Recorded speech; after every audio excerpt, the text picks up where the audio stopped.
नमस्कार दोस्तों, स्वागत है आपका अपना ही यूट्यूब चैनल टुडे एग्जाम पर। दोस्तों, जैसा कि एसएससी के विभिन्न एग्जाम जो 2025 में होंगे उनके लिए जो न्यू 35 सीरीज स्टार्ट किया गया है, जिसमें हम प्रीवियस ईयर क्वेश्चन यानी सिर्फ 2024 साल में जो भी एसएससी के एग्जाम में क्वेश्चन आए हैं उनको मैं एक्स्ट्रा डिटेल के साथ समझाता हूं। तो आज हम इस सीरीज में क्लास नंबर 5 को देखेंगे। इससे पहले हमने आपको 4 क्लास प्रोवाइड करा दिया है। साथ ही साथ जो भी बच्चे इस सीरीज की कंटेंट खरीदे हैं उनको पीडीएफ भी दे दी गई है। आशा करते हैं कि आप वीडियो देखने के बाद पीडीएफ से रिवीजन भी कर रहे होंगे। देखिए, इस सीरीज का कॉस्ट बच्चे लोग इंडिविजुअल पूछते हैं। मैं कितनी बार बता चुका हूँ, पार्टिकुलर वीडियो भी बनाया था सीरीज स्टार्ट करने से पहले कि भाई इस पूरे सीरीज के यानी 35 क्लास की जो कॉस्ट है ना, ये हमारा 70 रुपया रखा गया है। साथ ही साथ आप अगर ये सीरीज की चाहे हमारा कोई भी सीरीज की कंटेंट खरीदते हैं तो आपको टॉपिक वाइज निःशुल्क दिया जाता है, जो 45 से अधिक टॉपिक का जो है आपको कवर कराता है। ठीक है भाई, तो हमारे हिसाब से कोई घाटे की सौदा नहीं है जी। एक नोटबुक भी नहीं आता होगा 70 रुपये में आजकल। ठीक है भैया, तो आप लोग ले सकते हैं, अपनी जर्नी को सुगम बना सकते हैं। जैसे कि सैकड़ों बच्चों सेलेक्ट है, उसमें आप भी शामिल हो सकते हैं। चलिए, हमारा कोई सा भी कंटेंट चाहिए, इस मोबाइल नंबर पे आप व्हाट्सअप मैसेज के थ्रू कंटेंट को छोटी सी फी अदा करके बाय करेंगे, या फिर डिस्क्रिप्शन में लिंक दिया गया है, आप लिंक के थ्रू भी कंटेंट बाय कर सकते हैं व्हाट्सअप पे जाके। कंटेंट अवेलेबिलिटी है एसएससी के विभिन्न एग्जाम के लिए, रेलवे के विभिन्न एग्जाम के लिए, दिल्ली पुलिस के लिए और स्टेट एग्जाम के लिए। ठीक है, ये जो आप इमेज देख रहे हैं ये टॉपर चॉइस का है। आज से 11 दिन पहले रिलीज हुआ था, है ना। टॉपर चॉइस नया ई बुक आया है टुडे एग्जाम का, और इसमें जो है आधुनिक वेंडर जो है आपका एडुकेटिव, उसके हिसाब के क्वेश्चन पढ़ाए गए हैं कथन और आंसर के रूप में। ये ज्यादातर क्वेश्चन, लगभग 70% क्वेश्चन जो है स्टेटमेंट बेस में पढ़ाया गया है ना। इसके अलावा ये मार्क बूस्टर है एसएससी के एग्जाम में मार्क इनहेंस करने के लिए। इनके अलावा आप नीचे परीक्षा दर्पण देख रहे हैं और एक एनटीपीसी नया वाला सीरीज का क्लास नंबर 24 का लोगो देख रहे हैं। ये दोनों रेलवे के लिए है भैया। ठीक है, 2 सीरीज है, एक परीक्षा दर्पण सीरीज और ये एनटीपीसी न्यू सीरीज। इसमें 6 क्लास बाकी है, 30 कराऊंगा, इसमें 24 हुई है। तो जिनको रेलवे का देना है ये दोनों को फॉलो करें, एसएससी का देना है ऊपर वाले को फॉलो करें। चलिए, इस सीरीज में पढ़ाने का अप्रोच तो पता ही होगा। पहले वन लाइनर वर्जन में सबको पढ़ाऊंगा, उसके बाद एक्स्ट्रा फैक्ट डिटेल के साथ पढ़ाऊंगा और लास्ट में क्यूज होगा। ठीक है, तो वन लाइनर फॉर्मेट में आ जाते हैं। थोड़ा फास्ट चलेंगे, कंटेंट हमको ज़्यादा आपको देना होता है और समय मेरे पास बहुत कम है। ठीक है, जिनको बोरिंग लग रहा हो, कंटेंट समझ में नहीं आ रहा हो, या फिर मेरे बातों को हवाबाजी समझ रहे हो, वो यहाँ से निकलने चुपके से, ठीक है, कहीं और जाके पढ़ें। चलिए, खेल के संदर्भ में WFI का पूर्ण रूप क्या है? Wrestling federation of India. क्या होता है भैया? Wrestling federation of India. कर्तन एवं दहन प्रणाली, स्लाइस एवं बर्न, कृषि के संदर्भ में निम्नलिखित में से कौन सा नाम उड़ीसा से संबंधित नहीं है? एक ऑप्शन दिया गया था रोका। ये जो रोका है ना, कर्तन एवं दहन प्रणाली वाली जो कृषि होती है, जिसे स्लाइस एंड बर्न या फिर झूम कृषि भी कहते हैं या फिर आदम कृषि भी कहते हैं। ठीक है, तो ये जो रोका है ना, ये रोका नाम से ये ब्राजील के अंदर प्रचलित है। ब्राजील में जो इस प्रकार की खेती होता है उसे रोका कहा जाता है, न कि उड़ीसा में। राष्ट्रीय ग्रामीण रोजगार गारंटी अधिनियम किस वर्ष आई थी? तो 2005 में आई थी। और बच्चे ये भी परखना, ये 2024 में हूबहू सब क्वेश्चन आए आपके एग्जाम के अंदर। मैं आपको डेट बता देता हूं, है ना। 7 तारीख अक्टूबर महीना 2024 में एमटीएस के सेकेंड और थर्ड शिफ्ट के जाके क्वेश्चन मिला लो।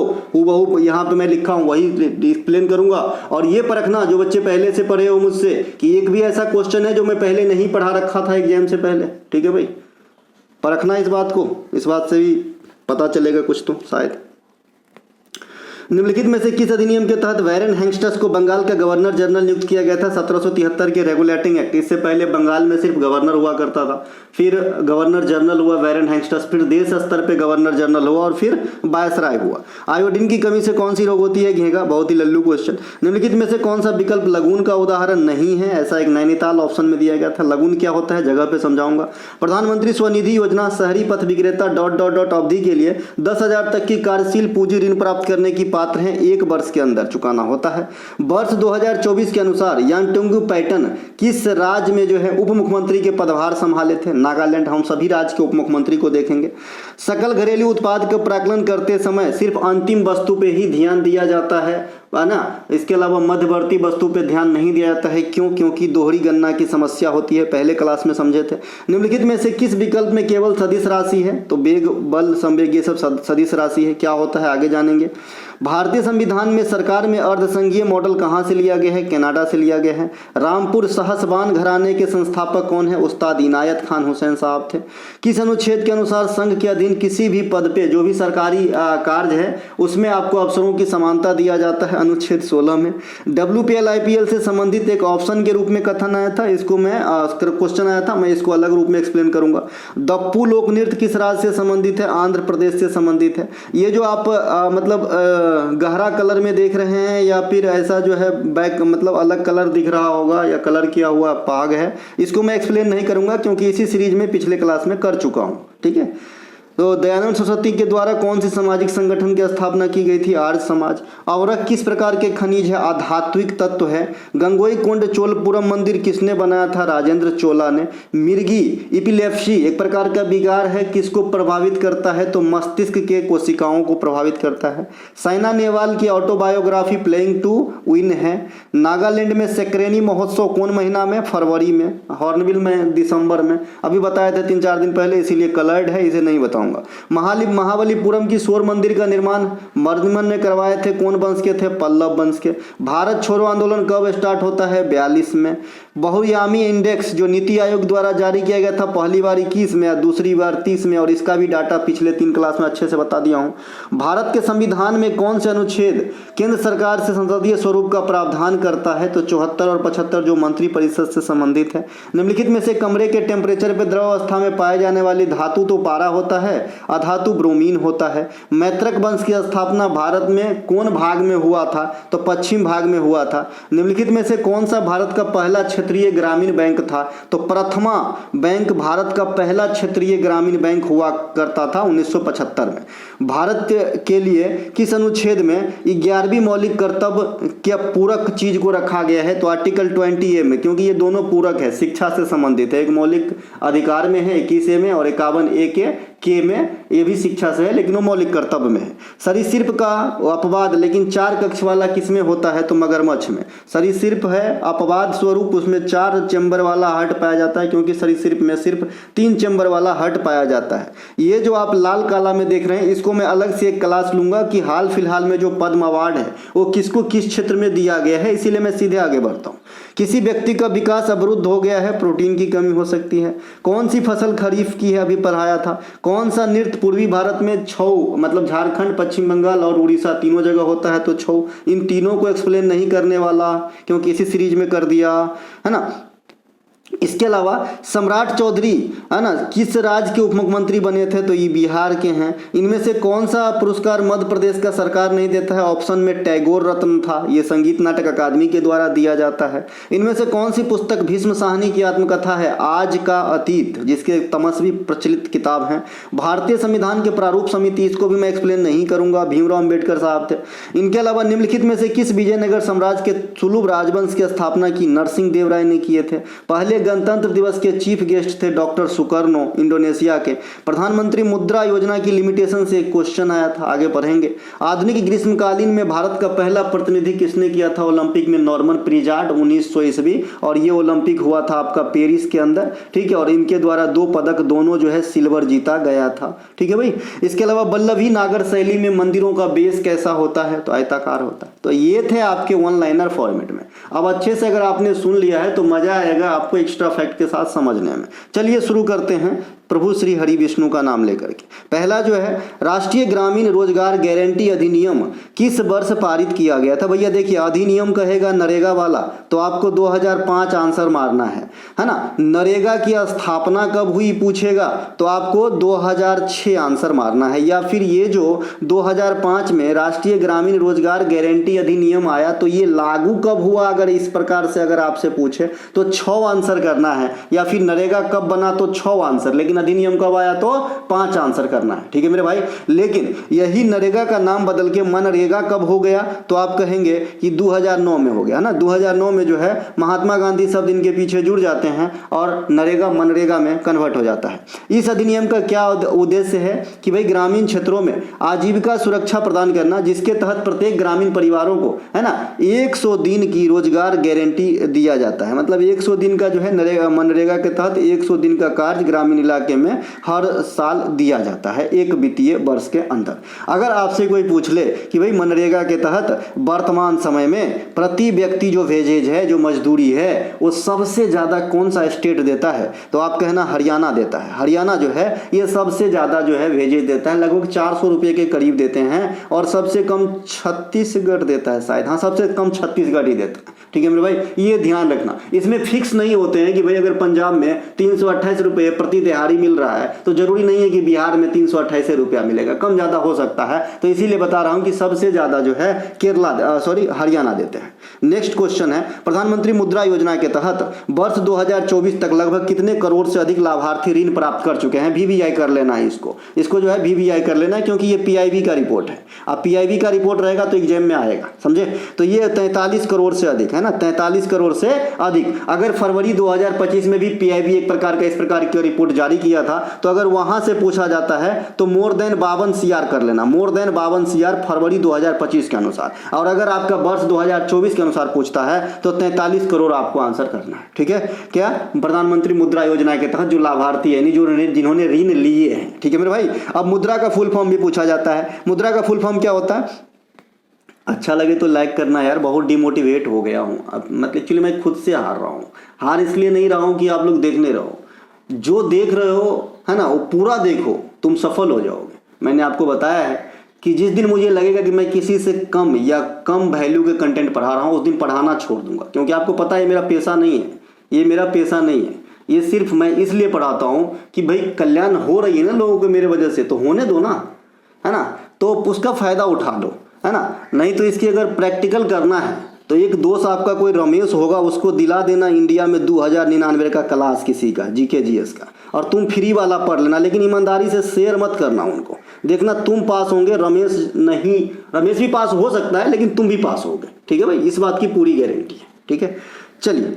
मुद्रा macro units development and refinance agency limited, ये माध्यम से क्रियान्वित किया मतलब ये जो है इनका फुल फॉर्म है, ये थोड़ा गलत लिखा गया यहाँ पे, ये फुल फॉर्म इसको याद रखना। ठीक है, जब ये मुद्रा योजना आया था उस समय CDB का था इसमें स्वामित्व, मैं आगे बताऊंगा।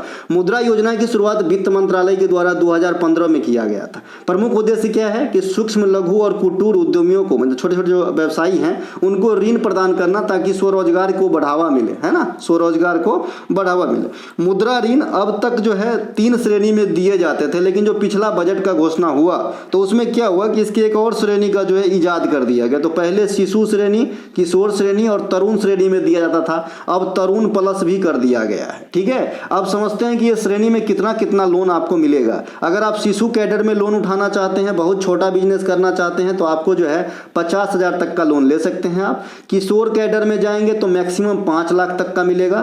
तरुण कैडर में जाएंगे तो मैक्सिमम 10 लाख तक के जाएगा। कुछ दिन पहले यही 3 कैडर प्रचलन में था, लेकिन क्या हुआ कि तरुण प्लस करके जो है 10 से 20 लाख दायरा इसका कर दिया गया। तो आजकल अगर आपसे पूछता है कि भाई मुद्रा के तहत मैक्सिमम लोन की राशि जो स्वीकृत है वो कितना है, तो आप कहना 20 लाख रुपया हो गया है। ठीक है भाई, तरुण प्लस कैटेगरी में लोन उन्हीं व्यक्ति को, उन्हीं व्यवसायी को दिया जा सकता है जिन्होंने पहले जो है ना तरुण वाले कैडर में लोन लेने के बाद सकुशल चुका दिया है। ठीक है भाई, नेक्स्ट है मुद्रा योजना को शुरुआत में CDB के पूर्ण स्वामित्व वाली कंपनी के रूप में जो है स्टार्ट किया गया था। मतलब उस समय जो है CDB का 100% योगदान था इसमें, अपने खर्चे पर स्टार्ट करवाया था। ये CDB जो है ये कहाँ पे है, ये लखनऊ के अंदर है ना, CDB का जो है लखनऊ के अंदर है। अगर आपसे पूछे कि भाई CDB को स्थापना के समय कौन से मतलब समिति काम किया था, तो आप कहना आबिद हुसैन समिति काम किया था। ठीक है,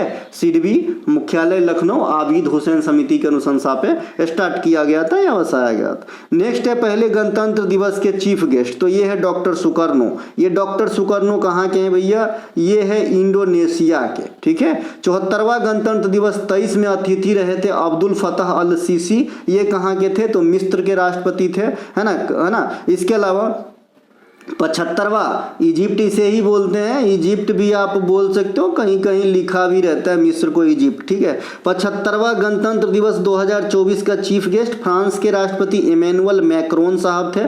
और जो अभी हम लोगों ने 76वां गणतंत्र दिवस मनाए हैं 2025 के अंदर, वहाँ पे प्रबावो सुबियांतो, ये इंडोनेशिया के राजनेता हैं जो चीफ गेस्ट के रूप में आए थे। प्रथम गणतंत्र दिवस के अवसर पर दिल्ली में शहनाई वादन का जो कार्यक्रम है उनको मतलब किए थे महान शहनाई वादक स्वर्गीय बिस्मिल्लाह खान साहब, है ना। तो इन्हें भी ध्यान रखेंगे।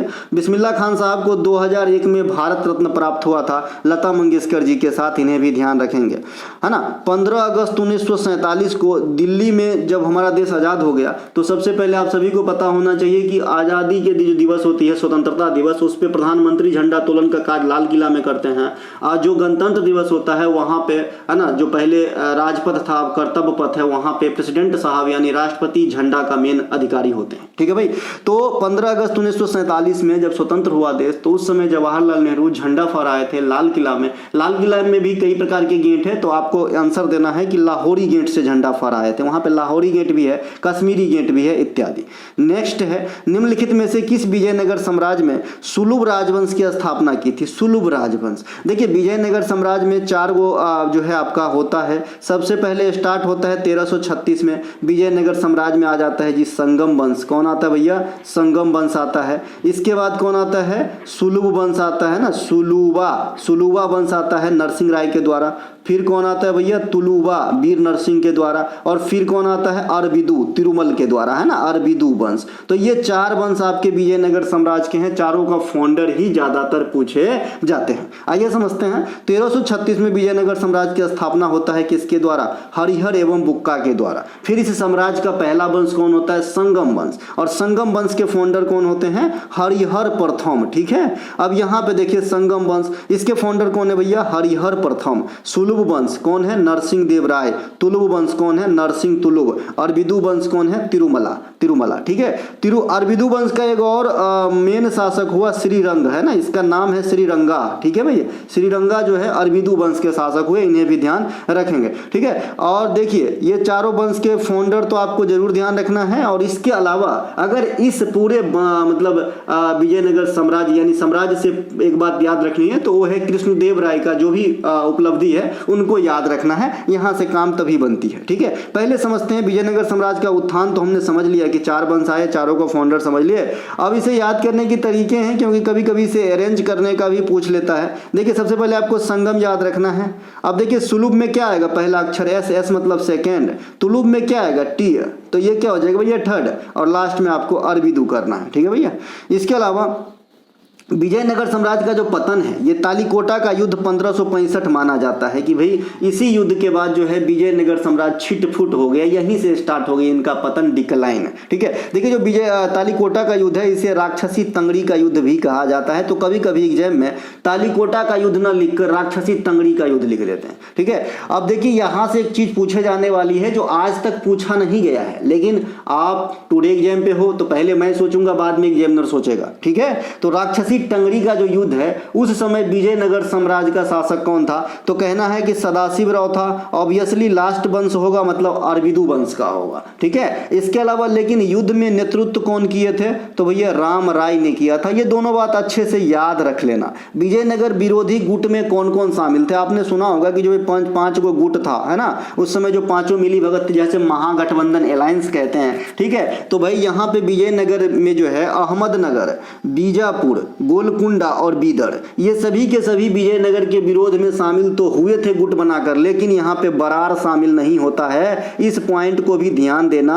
अगर आपसे पूछे कि भाई विजयनगर के पराजित अभियान में, या फिर विजयनगर विजय अभियान कह सकते हो, क्योंकि जो लड़ रहा है उनके लिए विजय अभियान होगा, अब विजयनगर के लिए पराजय अभियान होगा, है ना। तो इसमें से कौन एक शामिल नहीं था? तो आप बरार शामिल नहीं करना उसमें। नोट, विजयनगर साम्राज्य में सबसे महान शासक तुलुव वंश के कृष्णदेव राय हुए, जिन्होंने 1000 खंभा वाला हजारा मंदिर का निर्माण करवाया, विट्ठल स्वामी मंदिर का निर्माण करवाया, तेलुगु भाषा में आमुक्त मल्याद नामक ग्रंथ लिखे, बहुत पॉपुलर है, संस्कृत भाषा में जाम्बती कल्याणम लिखे, नागलपुरम नामक नया शहर का स्थापना करवाया, इत्यादि महान कार्य किए। ये सभी के सभी कार्य कृष्णदेव राय साहब से जुड़े हुए हैं। कृष्णदेव राय को आंध्र भोज भी कहा जाता है, साथ में अभिनव भोज भी कहा जाता है ना, अभिनव भोज भी कहा जाता है। ये दोनों कृष्णदेव राय को ही कहा जाता है, ध्यान रखना। कृष्णदेव राय के जो दरबारी हैं उन्हें अष्ट दिग्गज कहा जाता है। शिवाजी के जो दरबारी हुआ करते थे उन्हें अष्ट प्रधान कहा जाता था। विक्रमादित्य के जो दरबारी होते हैं उन्हें नवरत्न कहा जाता था।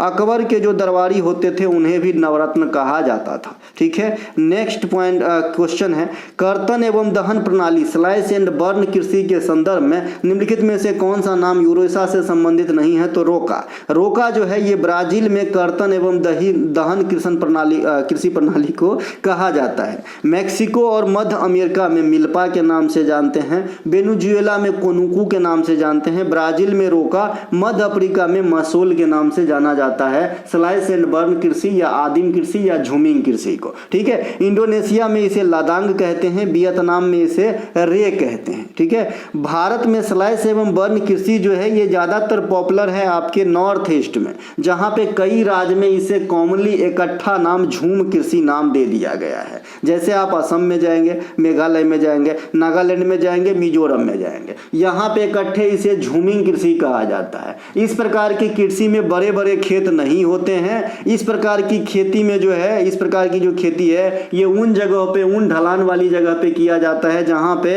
जंगल उग जाती है और इस जंगल को काट करके आग लगा दिया जाता है और इस फिर साफ भूमि में जो है खेती किया जाता है और एक बार खेती कर लेने के बाद फिर छोड़ा जाता है, फिर किया जाता है। मतलब ये जो है जैसे आप मैदानी भाग में खेती देखते हैं उनसे बिल्कुल डिफरेंट होता है। ये बड़े बड़े खेत नहीं होते हैं, छोटे छोटे खेत होते हैं और इस खेती करने का मकसद होता है परिवार को पालना, परिवार का निर्वाह करना, न कि व्यापारिक उद्देश्य होता है, क्योंकि यहाँ से भी कथन के रूप में क्वेश्चन आते हैं और आ सकते हैं। ठीक है, नेक्स्ट पॉइंट जो है हमारा पीडीएफ वाला है, ई बुक ले रहे हैं कोई बुक बच्चा तो उसी को मैसेज करना पड़ा है, चलिए बाद में दे देंगे, थोड़ा रुकिए बुआ।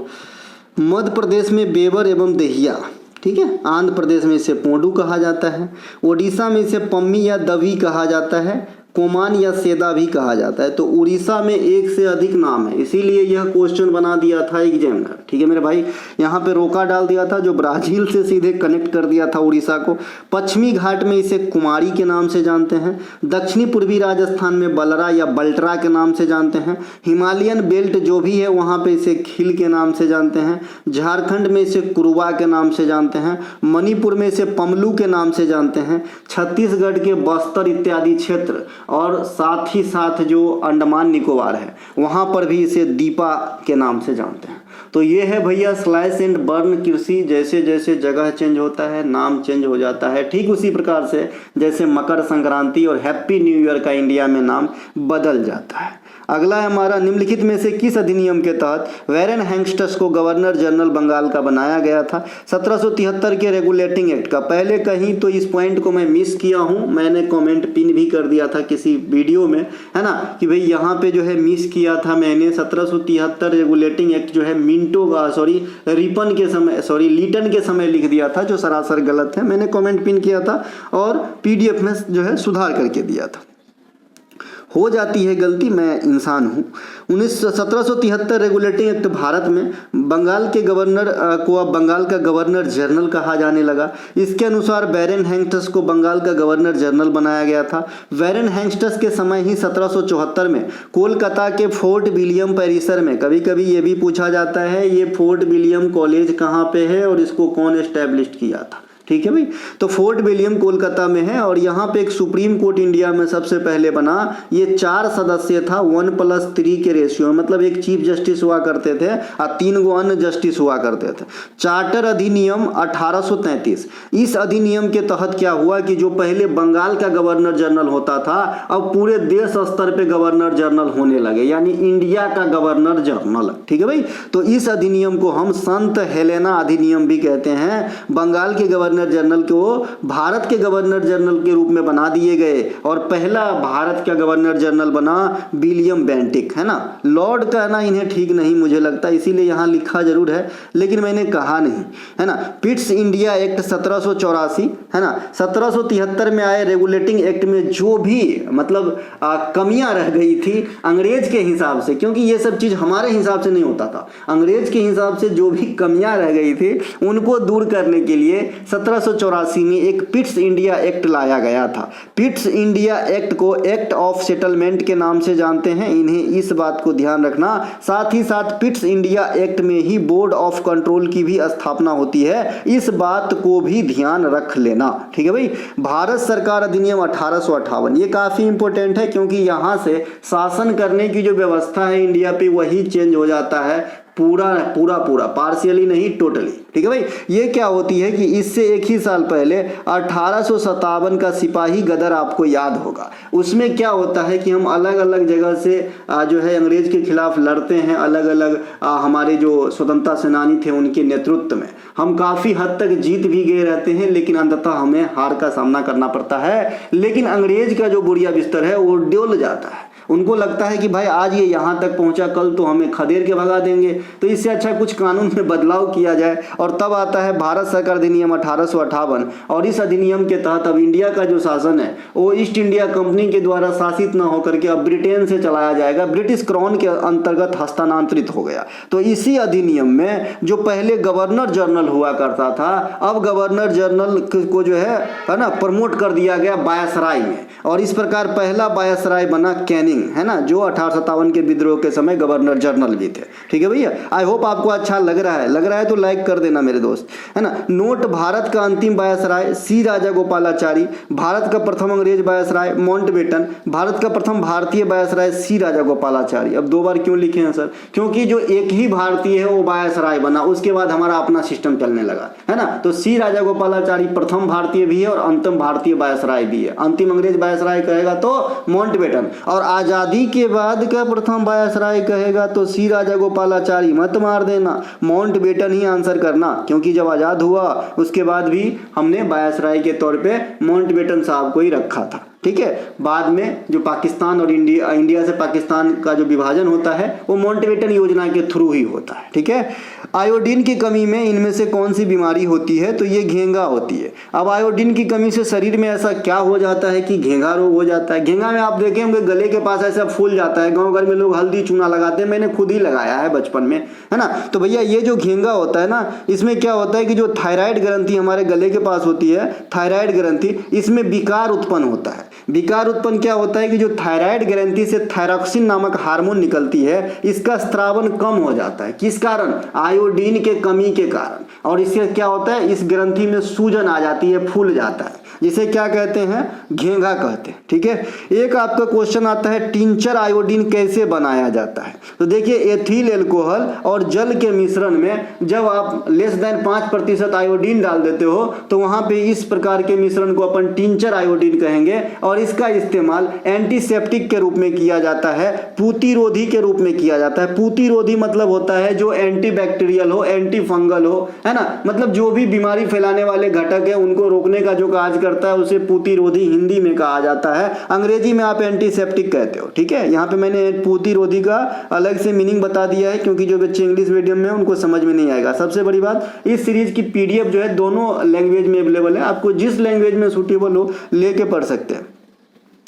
मिश्रित ग्रंथि अग्नाशय, इसे पंक्रियाज कहते हैं अंग्रेजी में। इसके मैंने बताया था कि मिश्रित ग्रंथि इसका नाम क्यों है, क्योंकि ये हार्मोन और एंजाइम दोनों प्रकार के चीज़ों को रिलीज करता है ना। तो ये मिश्रित ग्लैंड है, इनके बीटा वाले भाग से इंसुलिन नामक एक हार्मोन निकलता है जो शरीर में, है ना, शुगर को बैलेंस करने का काम करता है, और जब इंसुलिन की कमी हो जाती है तो मधुमेह रोग हो जाती है। नेक्स्ट, प्रोटीन की कमी से बाल सफेद हो सकता है इंसान को, शारीरिक विकास रुक सकता है, क्वासियोरकर हो सकता है, मरामस हो सकता है, मांसपेशियों में खिंचाव आ सकता है ना। तो ये सब प्रोटीन की कमी की लक्षण है। और प्रोटीन क्या होती है, मैंने बताया था प्रोटीन क्या है वास्तव में, तो एमिनो एसिड है गुरुजी, है ना, एमिनो एसिड है। और कितने प्रकार के एसेंशियल एमिनो एसिड से मिलकर प्रोटीन बनते हैं, तो 20 प्रकार के। इट मीन्स मानव शरीर में कितने प्रकार के एमिनो एसिड होते होंगे, तो 20 प्रकार के होते होंगे, ठीक है। एमिनो एसिड ही प्रोटीन का घटक है। ठीक है भाई, जिस प्रकार से किसी अंग का घटक कोशिका है भाई, है ना, क्योंकि भाई कोशिका से कोई अंग बनता है ना, बहुत सारे कोशिका से, एक दो से नहीं। और कोशिका भी अपने आप में कई चीजों में डिवाइडेड है।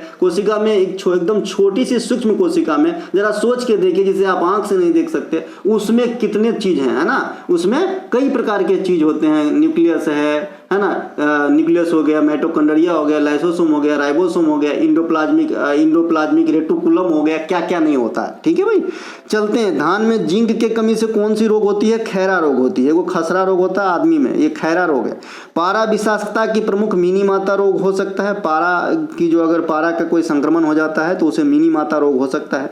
कैडमियम विषाक्तता से आपका इटाई रोग हो सकता है। मिर्गी आपने गांव घर में देखा होगा। मिर्गी आदमी को जब आता है जल से बहुत दूर भागता है, नाक रगड़ने लगता है नीचे, है ना, तो ये जो मिर्गी है, अच्छा, जल से वो हाइड्रोफोबिया नामक बीमारी होता है। रेबीज जो कुत्ता या भेड़िया काटने से होता है, उसमें भी लोग जल से डरते हैं, और ये इसमें भी जल से डरते हैं। ठीक है भाई, ध्यान रखना। तो ये जो मिर्गी है ये आपके मस्तिष्क कोशिका को जो है अनबैलेंस्ड कर देता है, खराब करता है। खैजा को कोलरा भी कहते हैं, कालरा भी कहते हैं। ठीक है, तो ये जो है आंत, स्मॉल इंस्टेंटाइन मतलब छोटकू आंत को जो है प्रभावित करता है। यह रोग विब्रियो कोलेरी नामक बैक्टीरिया से होती है, ये भी आपसे पूछा जाता है, और ये उन इलाकों में ज्यादा होगा जहां बाढ़ इत्यादि की समस्या होगी। ठीक है मेरे भाई, क्योंकि उस समय पानी दूषित हो जाता है, और जब लोग पीते हैं तो इसके माध्यम से हाइजा वगैरह, पैचिस वगैरह, दस्त वगैरह, ये सब आम बात हो जाती है। और ये कभी कभी महामारी का भी रूप ले लेता है कि एक पार्टिकुलर एरिया में बहुत सारे आदमी को इस प्रकार की चीज लगने लगता है। तो इसके लिए आपने देखा होगा ORS घोल होता है, और कई चीज सुझाए जाते हैं WHO और कई सारे WHO और कई सारे संस्था के द्वारा। इसके अलावा खेल के संदर्भ में WFI का पूर्ण रूप क्या है? रेसलिंग फेडरेशन ऑफ इंडिया होता है। रेसलिंग फेडरेशन ऑफ इंडिया 1958 में एस्टैब्लिश किया गया था। इसके हेड क्वार्टर जो है दिल्ली में है, और 1958 में ही आपका DRDO का भी स्थापना हुआ था, और DRDO की भी जो हेड क्वार्टर है वो आपके दिल्ली के अंदर स्थित है। SAI sports authority of India इसका फुल फॉर्म होता है। भारतीय खेल प्राधिकरण 1984 में एस्टैब्लिश किया गया था। KISG खेलो इंडिया स्कूल गेम 2018 दिल्ली से स्टार्ट होता है, लेकिन 2019 में इस गेम का नाम बदल के पूना में, है ना, खेलो इंडिया यूथ गेम कर दिया जाता है, KIYG कर दिया जाता है, जो आज हम लोग देखते हैं कई वर्जन में है। पैरा वाला है ना, विंटर वाला है, यूनिवर्सिटी वाला है ना। भारतीय हॉकी महासंघ IHF इंडियन हॉकी फेडरेशन, इसकी स्थापना 1925 में होती है। वो स्थापना तो ग्वालियर में किया गया था, लेकिन इसकी जो मुख्यालय है वो कहाँ पे है? दिल्ली के अंदर है। ग्वालियर में आपसे एक पूछा जाता है रूप सिंह क्रिकेट स्टेडियम, है ना, रूप सिंह क्रिकेट स्टेडियम ये आपके ग्वालियर में है ना। तानसेन का मकबरा भी वहीं होगा। तो ये सब कुछ ग्वालियर के नाम से याद रखना। इसके अलावा ग्वालियर घराना है, जिसको इसी क्लास में समझेंगे आगे। BCCI board of control for cricket in India, भारतीय क्रिकेट कंट्रोल बोर्ड की स्थापना 1928 में हुआ था। इसकी हेडक्वार्टर मुंबई में है, क्योंकि ये पैसा वाला संस्था है, क्रिकेट से जुड़ा हुआ है। किसी भी खेल कितने भी आप खेल लो, क्रिकेटर जितना नहीं कर पाओगे, क्योंकि अगर एक दो मैच भी खेल लिए ना तो जिंदगी भर आराम से खा सकते हैं, इतने ज्यादा दिया जाता है। अब पता नहीं क्यों दिया जाता है, ठीक है भाई, है ना। तो क्रिकेट वाला जो महंगा है वो मुंबई में रहेगा। तो इसके जो हेड क्वार्टर है ये मुंबई में है। इसके प्रथम अध्यक्ष कौन थे? R ग्रैंट गोवन थे। कौन थे भैया? R Grand Goan. इसके वर्तमान अध्यक्ष कौन थे? कौन है? तो रोजर बिनी है। और इसके वर्तमान सचिव देवजीत सैकिया साहब को बनाया गया है, जो असम से बिलोंग करते हैं। इससे पहले जय शाह थे, जो बाद में ICC के अध्यक्ष चुना गया था। नेक्स्ट है IOC इंडियन ओलंपिक कमेटी, है ना, की स्थापना दोराबजी टाटा के द्वारा 1927 में किया गया था। दोराबजी टाटा प्रथम अध्यक्ष थे इंडियन ओलंपिक कमेटी के। इसकी मुख्यालय दिल्ली में है। इसके वर्तमान अध्यक्ष PT उषा जी हैं, इन्हें भी ध्यान रखेंगे। एक सेकेंड, ठीक। अगला यहाँ पे नोट करके मैंने लिखा है, इंटरनेशनल ओलंपिक कमेटी के वर्तमान अध्यक्ष क्रिस्टी कोवेंट्री बनी है मार्च 2025 में। BBI करके रख लेना, क्योंकि ये पहली अफ्रीकन महिला भी है और पहली महिला भी है इस संस्था में। तो दोनों दृष्टिकोण से काफ़ी महत्वपूर्ण हो रहा है। IOC इंटरनेशनल ओलंपिक कमेटी और IOC इंडियन ओलंपिक कमेटी दोनों होता है, तो इंटरनेशनल वाला में बना है, ध्यान रखना। नेक्स्ट है ऑल इंडिया चेस फेडरेशन। अब चेस है, आप सभी को पता है कि चेस में जो है जितने भी महारथी हैं सब साउथ इंडिया से हैं लगभग, ऐसा नहीं मैं बोल रहा हूँ कि पूरा का पूरा है, लेकिन आप ज़्यादातर देखेंगे कि साउथ इंडिया से चेस के महारथी होते हैं, चाहे तो वुमेन में हो चाहे मेन में हो। डी गुकेश को ले लीजिए, आनंद साहब को ले लीजिए, इसके अलावा आप कोनेरू हम्पी जी को ले लीजिए, है ना, ये आप कौन है भैया, वैशाली रमेश बाबू को ले लीजिए, ठीक है भाई। तो इनकी हेडक्वार्टर चेन्नई में है, याद रखना, साउथ में। दिव्या देशमुख भारत के 88वें ग्रैंड मास्टर बनी हैं और विश्व शतरंज चैंपियनशिप के महिला विजेता भी हैं हाल फिलहाल के। कौन? दिव्या देशमुख जी, ठीक है। नेक्स्ट है ये कोनेरू हेम्पी को हराकर जीती है ना। निम्नलिखित में से कौन सा एक लगून का उदाहरण नहीं है? सबसे पहले लगून क्या होता है? लगून देखिए, आंसर तो नैनीताल है। लगून एक ऐसी जल निकाय होती है जो समुद्री या महासागर तट के आसपास तो होता है लेकिन कनेक्ट नहीं होता है, ठीक है भाई, उसे लगून कहा जाता है, ठीक है। आमतौर पर रेत के टील, अवरोध द्वीप या प्रवाल भित्तियों या फिर किसी कारण से वो टच में नहीं रहेगा, एक दीवार के बीच में रहेगा लेकिन तट के आसपास रहता है, उसे लगून झील कहते हैं। सिर्फ झील ही नहीं लगून हो सकता है, कोई भी जल निकाय लगून हो सकती है जो इस क्राइटेरिया को फॉलो करता होगा कि भाई तट के पास भी है और समुद्री टच में नहीं, ठीक है भाई। एशिया का सबसे बड़ा लगून झील जो है ये चिल्का झील उड़ीसा है। ये न सिर्फ इंडिया में, ये एशिया में सबसे बड़ा लगून झील का उदाहरण है। भारत की सबसे लंबी झील वेम्बनाड झील है जो केरला के अंदर स्थित है। दुनिया की सबसे बड़ी झील कैस्पियन सागर है, ये आपका साल्टी वाटर का झील है, याद रखना ये साल्टी वाटर का झील है। भारत में ताजे पानी की सबसे बड़ा झील बुलर झील है जो जम्मू कश्मीर में है। और बुलर झील का निर्माण कैसे हुआ था ये पूछा जाता है आपके एग्जाम्स में, तो आप बोलना ये प्लेट टेक्टोनिक प्लेट विवर्तनिका सिद्धांत को फॉलो करके बना हुआ था। उसी प्रकार से उल्का पिंड निर्माण वाला झील जो है ये आपका महाराष्ट्र का लोनार झील है जो बुल्ढाना में है। बुल्ढाना में ये सही है, लोनार झील बुल्ढाना में, सही है भाई। तो लोनार झील जो है वो आपका जो है उल्का पिंड से बना था और ये जो बुलर है प्लेट टेक्टोनिक से बना था। झीलों के अध्ययन को लिम्नोलॉजी कहते हैं। वर्तमान में सबसे ऊंचा जलप्रपात जो इंडिया में है ये कूचिकल जलप्रपात है जो बराही नदी पर कर्नाटक में स्थित है, इन्हें भी ध्यान रखेंगे। प्रधानमंत्री स्वनिधि योजना में शहरी पथ विक्रेता ... अवधि के लिए 10,000 तक के कार्यशील पूंजी ऋण प्राप्त कर सकते हैं, तो 1 वर्ष के अवधि के लिए। देखिए जो स्वनिधि योजना है ये मिड कोरोना में स्टार्ट किया गया था 2020 में, कई बार बता चुका हूं, पहला क्लास में भी इसके बारे में बताया था, इसीलिए ज़्यादा डिटेल यहां बताऊंगा नहीं। प्रधानमंत्री स्वनिधि योजना की शुरुआत 2020 में स्ट्रीट वेंडर के लिए किया गया था। उनको एक लोन दिया जाता है बिना गारंटर के, एक छोटी सी रकम अदा किया जाता है। तो प्रथम ट्रांच में 10,000 रुपये का मिलेगा, आपको 12 महीने के अंदर चुकाने होते हैं। द्वितीय जो आपका किस्त कह लीजिए या फिर दूसरे टर्म कह लीजिए 15 से 20,000 रुपये आप ले सकते हैं, 18 महीने तक चुकाने का समय दिया गया है। और तीर्थ में जो सबसे बड़का मैक्सिमम 50,000 तक का आप ले सकते हैं और इसमें जो है 3 साल तक की अवधि में आप चुका सकते हैं, ठीक है भाई। आपके लिए एक सवाल यहाँ पे रखा हूँ, यह योजना किस मंत्रालय के द्वारा चलाया जाता है? मीन स्वनिधि योजना किस मंत्रालय के द्वारा चलाया जाता है? और एक ही सवाल है यहाँ पे, एक जगह ऐसा भी आएगा जहाँ 2 सवाल आपके लिए रखा हूँ, है ना। तो एक सवाल क्वेश्चन नंबर 1 कर लेना, इसे आज का क्यों जैसे ही चलेगा, है ना। वर्ष 2024 के अनुसार, है ना, यानतुंगो पैटर्न किस राज्य के उप मुख्यमंत्री हैं? तो नागालैंड में। ये आपका जो है 2018 में नियुक्त किया गया था उप मुख्यमंत्री के तौर पर। आंध्र प्रदेश के वर्तमान उप मुख्यमंत्री कौन है? अभिनेता पवन कल्याण साहब हैं, बहुत अच्छे व्यक्तित्व के लोग हैं जैसे ही देखने से लगता है। बिहार के वर्तमान उप मुख्यमंत्री सम्राट चौधरी और विजय कुमार जी हैं। इस बार बिहार में किसकी सरकार बन रही है जी? तमिलनाडु के वर्तमान उप मुख्यमंत्री उदयनिधि स्टालिन हैं। हिमाचल प्रदेश के वर्तमान मुख्यमंत्री मुकेश अग्निहोत्री है। जम्मू कश्मीर के वर्तमान उप मुख्यमंत्री सुरेंद्र कुमार चौधरी है। VVI कर लेना, ठीक है, इसे कर लेना VVI।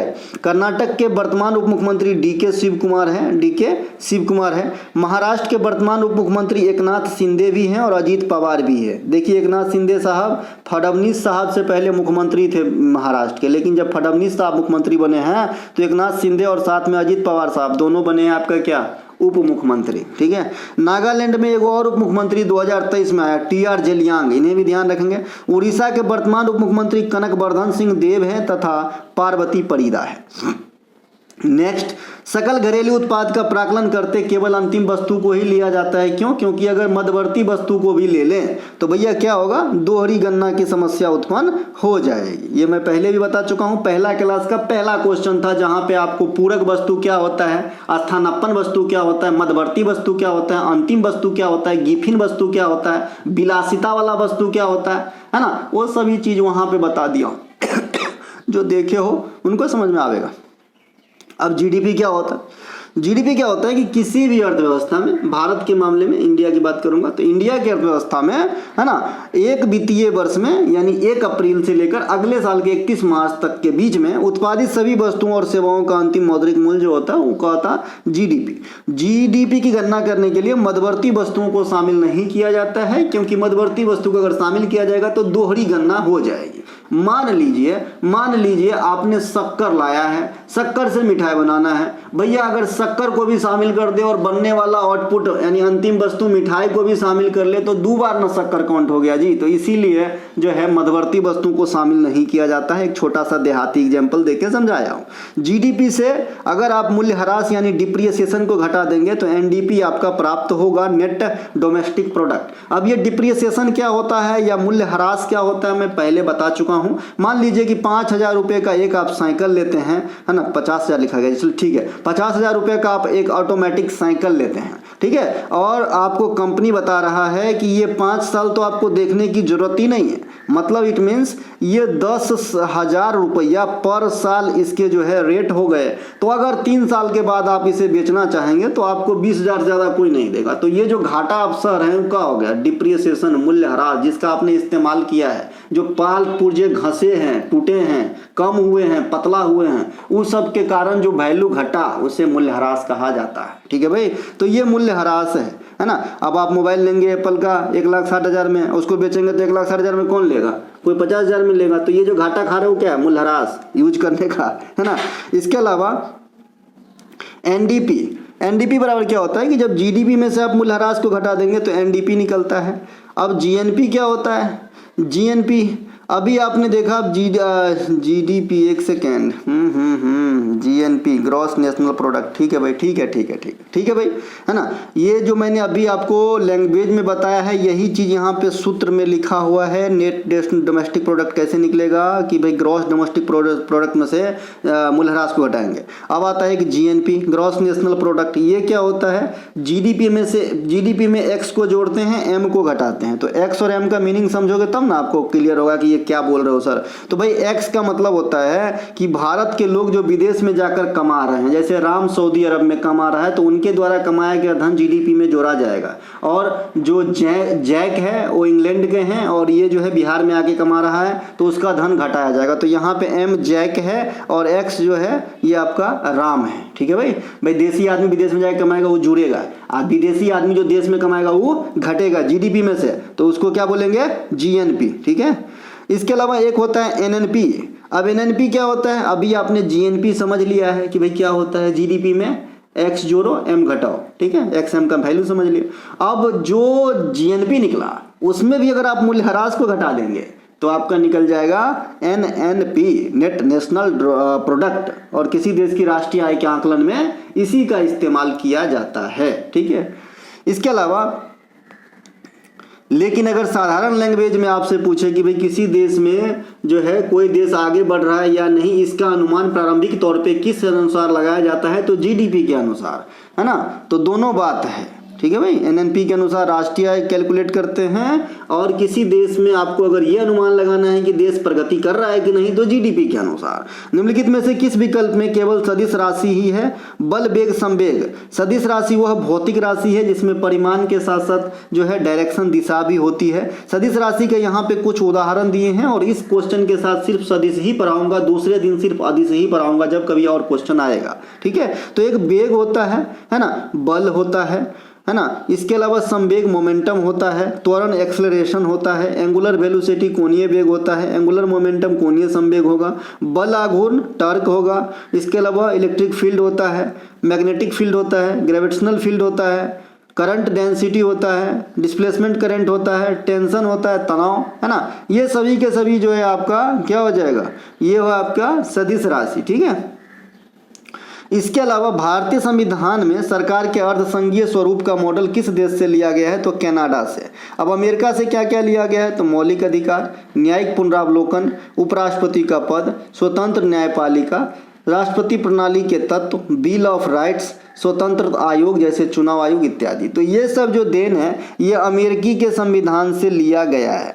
ब्रिटेन से भी काफ़ी कुछ लिए गए हैं। संसदीय प्रणाली जैसे अपर सदन, लोअर सदन, कानून का शासन, है ना, एकल नागरिकता, मंत्रिपरिषद की सामूहिक उत्तरदायित्व। मंत्रिपरिषद सामूहिक रूप से लोकसभा के प्रति उत्तरदायी होता है ना, लोकसभा के प्रति उत्तरदायी होते हैं। लोकसभा अध्यक्ष, 2 सदनीय व्यवस्था, ये सभी के सभी ब्रिटेन से लिया गया है। ऑस्ट्रेलिया से क्या लिया गया है? समवर्ती सूची, कंकरेंट लिस्ट, केंद्र राज्य शक्तियों का विभाजन, व्यापार और वाणिज्य की स्वतंत्रता, संविधान के अनुच्छेदों की दोहराव प्रक्रिया, ये सब ऑस्ट्रेलिया के संविधान से लिए गए हैं। कनाडा से क्या लिए गए हैं? संघीय व्यवस्था, अवशिष्ट शक्तियां। अवशिष्ट शक्तियां क्या होता है पहले बता चुका हूं। जो संघ सूची, राज्य सूची और समवर्ती सूची में अब तक ऐड नहीं किया गया उस पर कानून बनाने का अधिकार केंद्र के पास है, इसीलिए अवशिष्ट शक्तियां का जो अधिकार है वो संघ के पास होता है। राज्यपाल की नियुक्ति कौन करते हैं? राष्ट्रपति। उच्चतम न्यायालय की सलाहकार भूमिका, है ना। इसके अलावा आयरलैंड, डीपीएसपी, राष्ट्रपति द्वारा राज्यसभा में नामांकन, संविधान संशोधन की प्रक्रिया, ये सब आयरलैंड से। एक सेकेंड, यहाँ पे संविधान संशोधन की प्रक्रिया साउथ अफ्रीका में जाएगा जी, ये गलत लिखा गया यहाँ पे, ठीक है, इसको काट दीजिए, इसको जो है काट दीजिए। यहाँ पे आयरलैंड में एक और चीज़ लिख लीजिए कि 12 लोगों का जो राज्यसभा के अंदर राष्ट्रपति के द्वारा जो डिप्यूट किए जाते हैं, ये आयरलैंड से लिया गया है। लेकिन ये नहीं होगा, ये जो संशोधन है आर्टिकल 368 ये वहाँ से लिया गया है, अफ्रीका से। रूस से लिया गया है मूल कर्तव्य, है ना। इसके अलावा फ्रांस से आपका लिया गया है जो मानव बंधुत्व का नारा है, जो फ्रांसीसी क्रांति 1789 से कॉपी किया गया है, समानता, स्वतंत्रता और बंधुत्व। जर्मनी के बीमर संविधान से लिया गया आपातकालीन प्रावधान। जापान से लिया गया है विधि द्वारा स्थापित प्रक्रिया, है ना, और विधि का शासन ब्रिटेन से। ये दोनों कंफ्यूजिंग पेयर होता है। दक्षिण अफ्रीका से संविधान संशोधन की प्रक्रिया, मूल अधिकारों के क्रियान्वयन की व्यवस्था, है ना, ये सब लिया गया है दक्षिण अफ्रीका से, ये ध्यान रखेंगे। नेक्स्ट है, यद्यपि भारतीय संविधान में जो है बहुत सारे देशों से आपने देखा कि भाई चीज़ों को लिया गया है, लेकिन सबसे ज़्यादा असर भारत सरकार अधिनियम 1935 का है। अगला प्रश्न है कि भाई रामपुर सहवासन घराना के जो है फाउंडर कौन है? तो भैया उस्ताद इनायत हुसैन खान साहब थे। आज मैं यहाँ पे 2 घराना बताऊंगा। पहले क्लास में बनारस और इंदौर घराना बताया था। नेक्स्ट क्लास में जब क्वेश्चन आएंगे तो वहाँ पर भी 2 घराना बताऊंगा। तो ऐसे कर करके पूरा घराना भी समाप्त हो जाऊंगा। आपसे ज़्यादा चिंता है मुझे चीज़ों का, ठीक है, तो कोई भी बच्चा टेंशन न ले यार, है ना। रामपुर के सहवासन घरानों से जुड़े कुछ अन्य कलाकार जैसे उस्ताद फैयाज खान, उस्ताद गुलाम मुस्तफ़ा खान, ये AR रहमान साहब के जो है गुरु माने जाते हैं। उस्ताद निसार हुसैन खान, उस्ताद राशिद खान, आओगे जब तुम सजना वाला गीत आपने सुना होगा, जब भी मेट वाला जो पिक्चर था उसका, उस्ताद मुश्ताक हुसैन खान, ये सभी के सभी जो है रामपुर सहवासन घराने से बिलोंग करते हैं। यहाँ पे एक चीज़ ध्यान रखना है कि यहाँ पे एक चीज़ आपको ध्यान रखना पड़ेगा। एक सेकेंड, हाँ, ये जो निसार हुसैन खान साहब है ना, ये एक से अधिक घराने में एग्जिस्ट करते हैं, इन्हें इस बात को ध्यान रखना, ठीक है। ग्वालियर घराना के संस्थापक हद्दू खान, हस्सू खान और नत्थू खान। इस घराना जो है ये ख्याल गायकी के लिए, जो शास्त्रीय संगीत की ख्याल शैली है उनके लिए फेमस है। प्रमुख कलाकार में पंडित विष्णु दिगंबर पुलस्कर होगा, ओमकार नाथ ठाकुर होगा, रहमत खान होगा, निसार हुसैन खान, मैं यहाँ पे स्टार लगा दिया हूँ, ये जो हैं आपके रामपुर सहवासन घराने में भी होगा और आपके ग्वालियर घराने में भी होंगे। मीता पंडित, मंजूषा कुलकर्णी, शरद साठे, अपूर्वा गोखले, ये सब आ जाएंगे। नोट, पिछले क्लास में हमने बनारस घराना और इंदौर घरानों को अच्छे से समझ लिया था। किस अनुच्छेद के अनुसार संघ के अधीन किसी भी पद पर रोजगार या नियुक्ति के संबंधित मामलों में सभी नागरिक के लिए अवसरों की समानता होगी? 16। देखिए, भारतीय संविधान के जो भाग 3 है इसे संविधान का मैग्ना कार्टा कहा जाता है, क्योंकि इसमें हमें मौलिक अधिकार दिया गया है और ये 12 से 35 तक के आर्टिकल के बीच में रखे गए हैं। मौलिक अधिकार वर्तमान में 6 हैं और अगर आपको एक एक आर्टिकल पढ़ना है, एक एक संविधान संशोधन पढ़ना है तो टुडे एग्जाम का टॉपिक वाइज कर लेना बेटा। बेटा यहाँ पे टाइम जो है ज़्यादा किल नहीं करना है, मोटे में बता रहा हूँ। अनुच्छेद 14 से 18 तक समानता का अधिकार है। इसी में आपका छुआछूत का अंत 17, उपाधियों का अंत 18, है ना। जाति, धर्म, लिंग आदि के आधार पे कोई भेदभाव नहीं करेगा। 15 आर्टिकल 15 पिक्चर भी है। आर्टिकल 16 अवसरों की समानता, आर्टिकल 14 समता का अधिकार है। तो ये मैंने बता दिया मौखिक रूप से।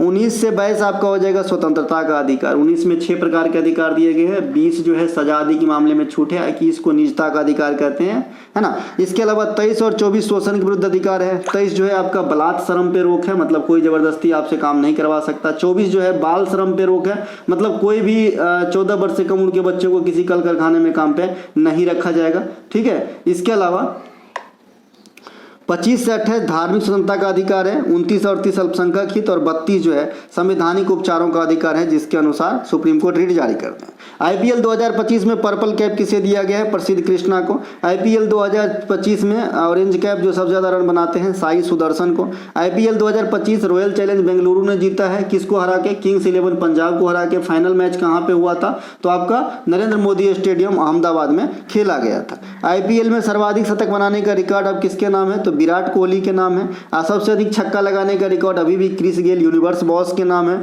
सबसे अधिक विकेट लेने का रिकॉर्ड युजवेंद्र चहल के नाम है। सबसे अधिक लंबी व्यक्तिगत पारी खेलने का रिकॉर्ड 176 रन क्रिस गेल के पास है। सबसे अधिक चौका लगाने का रिकॉर्ड पहले शिखर धवन के पास थे, लेकिन अब विराट कोहली के नाम हो चुका है, अपना बिरटू के नाम हो चुका है।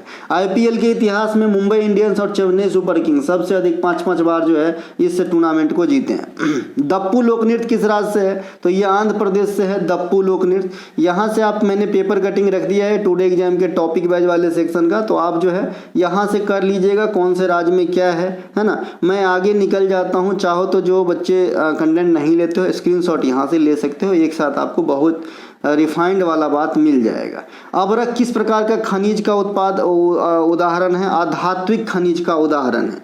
वर्तमान समय तक अभ्रक का सबसे बड़ा उत्पादक चीन है। कभी होता था इंडिया अभी पहले स्थान पे, लेकिन 2022 से यह डमाडोल कर दिया है, ठीक है भाई। इसके अलावा भारत दुनिया का सबसे बड़ा दुनिया का दूसरा सबसे बड़ा एल्युमिनियम उत्पादक है। तीसरा सबसे बड़ा चूना पत्थर उत्पादक है और चौथा सबसे बड़ा लोहा अयस्क उत्पादक है। तो ये दूसरा तीसरा चौथा कर लेना। नेक्स्ट है पृथ्वी के जो भूप्रपटी होते हैं, पृथ्वी के 3 लेयर होते हैं, क्रस्ट, मेंटल, क्रोड। तो जो क्रस्ट होता है उसे हिंदी में भूप्रपटी कहते हैं।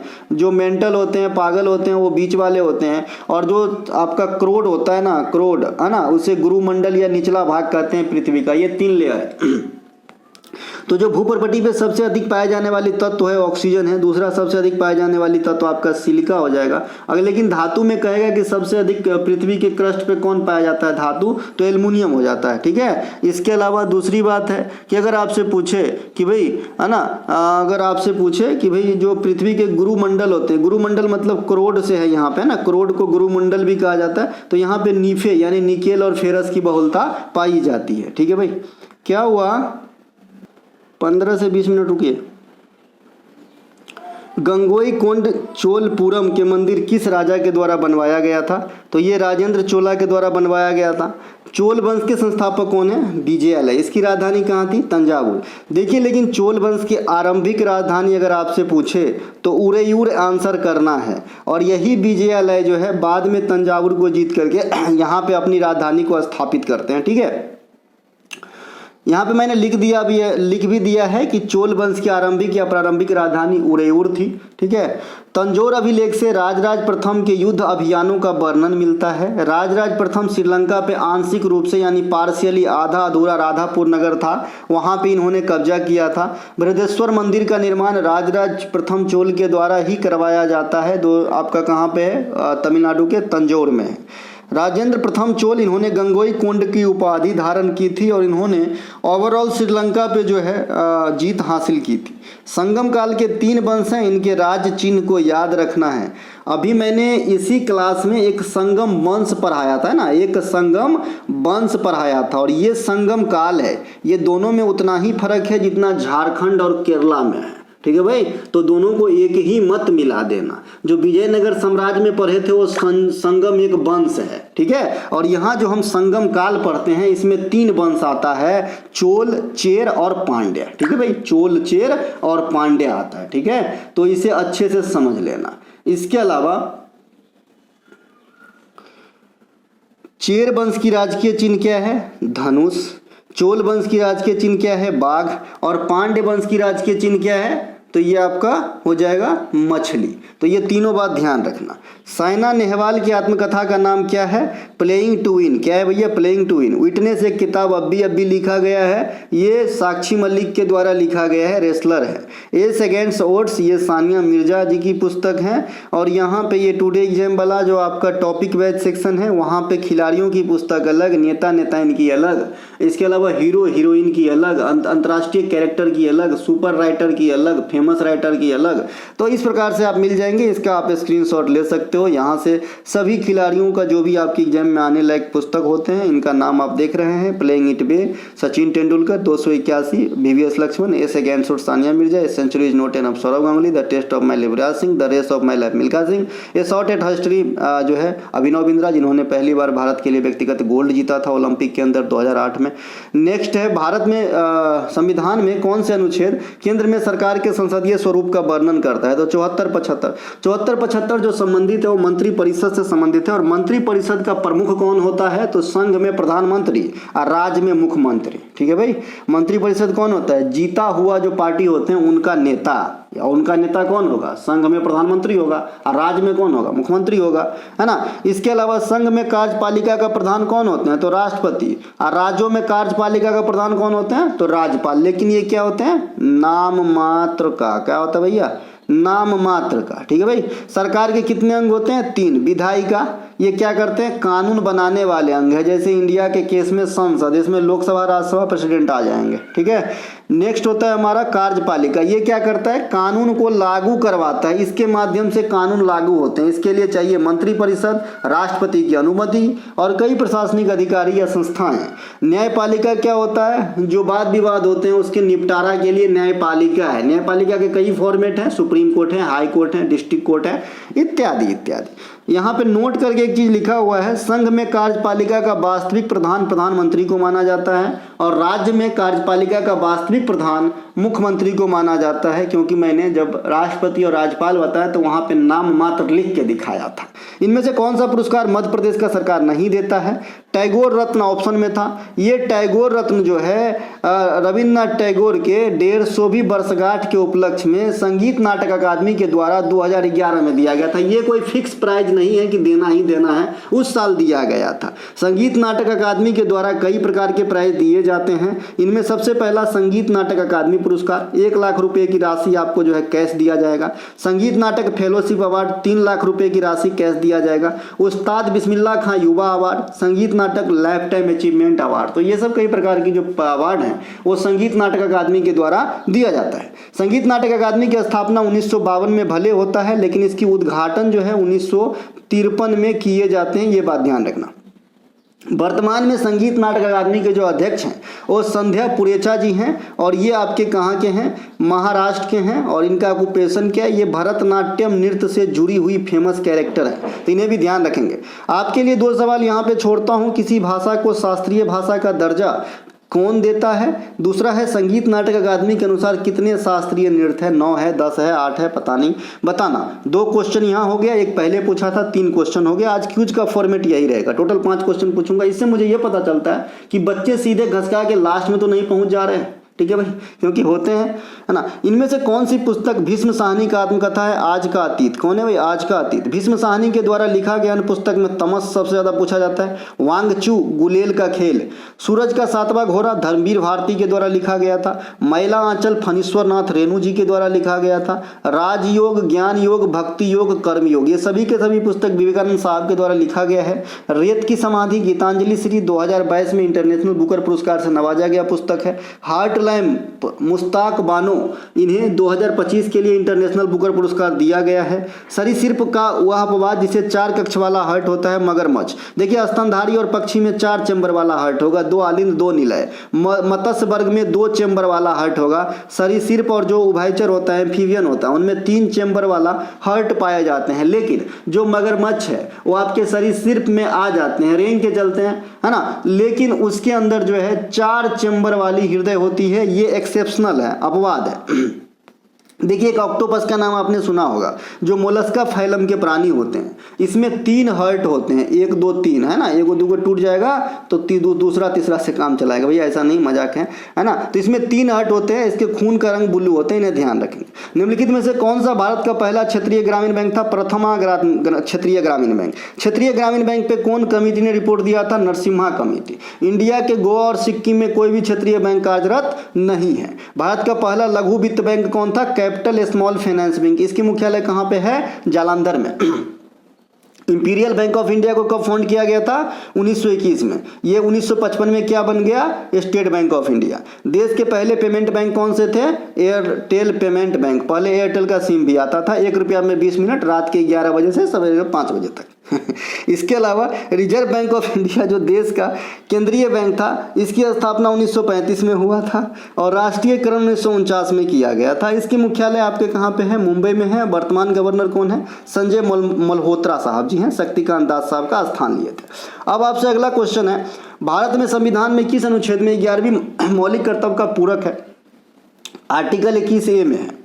66वां संविधान संशोधन 2002 के द्वारा, है ना, मौलिक कर्तव्य के अंतर्गत 51A के में और मौलिक अधिकार के अंतर्गत आर्टिकल 21A का इजाद किया गया, जहां दोनों में शिक्षा से संबंधित बात को रखे गए, है ना, कि भाई जो 6 से 14 वर्ष तक के बच्चों हैं उनके लिए प्रारंभिक शिक्षा जो है निःशुल्क होगा, ये मौलिक अधिकार है। और माता पिता या फिर पेरेंट्स को शिक्षा दिलाना है, वो मौलिक कर्तव्य है। ठीक है। आर्टिकल 45 जो DPSP के अंतर्गत एग्जिस्ट करता है, यहाँ भी शिक्षा की ही बात की गई है। तो पूरे संविधान में DPSP, मौलिक अधिकार और मौलिक कर्तव्य, तीनों जगह शिक्षा की बात किया गया है। और तीनों का आर्टिकल मैंने आर्टिकल 51A के मौलिक कर्तव्य, आर्टिकल 21 मौलिक अधिकार और आर्टिकल 45 ये आपका DPSP, ये तीनों शिक्षा का उपबंध करता है। निम्नलिखित में से कमरे के टेम्परेचर पे द्रव अवस्था में तो ब्रोमीन अधातु तत्व है जो द्रव अवस्था में पाए जाएंगे।